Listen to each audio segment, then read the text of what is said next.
Good evening. When I was first sent copies of the text messages that Jordan had written regarding his fellow councilperson, Denise Barnes, I wasn't quite sure what I was reading. So I read them a second time, then a third time, because they were so unbelievable. They were unbelievable in their ferocity, in their viciousness, and in their savagery, and yet they were true. A person who writes such messages is, in my opinion, mentally disturbed as well as threatening to others. A person who would so vilely attack a woman, any woman, is a threat to all women. I am sure you have all read these text messages. If he puts these thoughts into writing, can you imagine what he was really thinking? It's a frightening thought.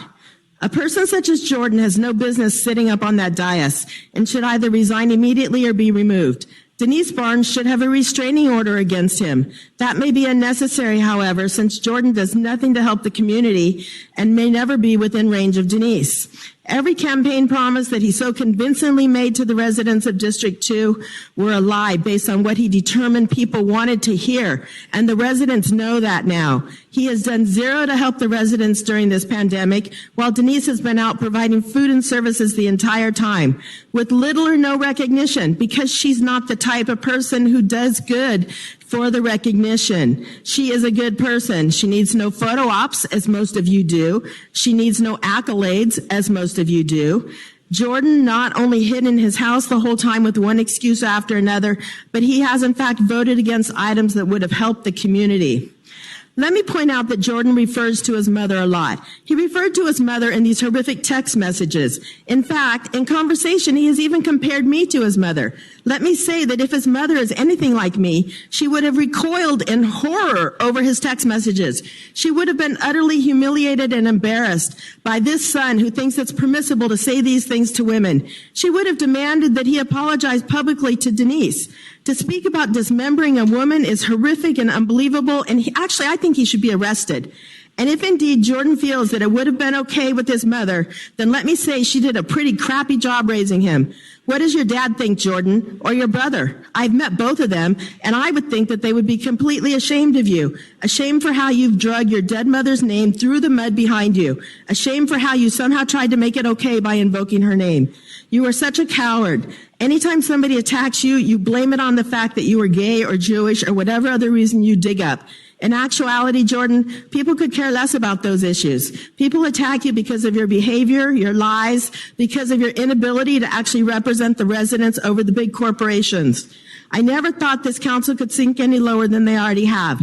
We have Todd running the city. We have a puppet for our mayor, and the other council people just vote how they're directed to. Yet somehow you've all managed to sink lower by allowing Jordan Brandman to continue to sit there. Thank you, ma'am. Your time is up. Resign now, Jordan. Your time is up.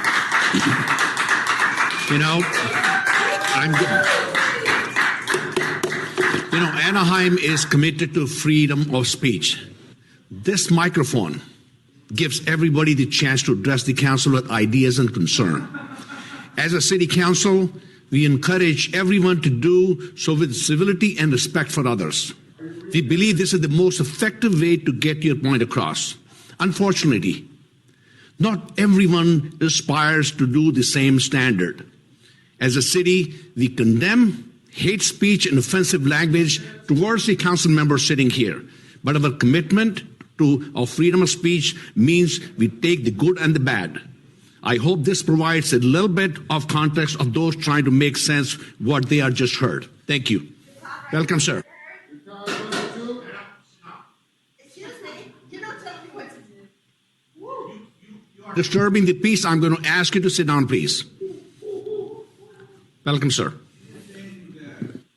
I didn't use a swear word. I didn't use a... Would you please disturbing the council meeting? Otherwise, I'm going to ask you to leave. I rehearsed this as a single. Mayor, it's interesting you have to read that off of a piece of paper. You should have it verbatim by now. The fact that Councilman Brandman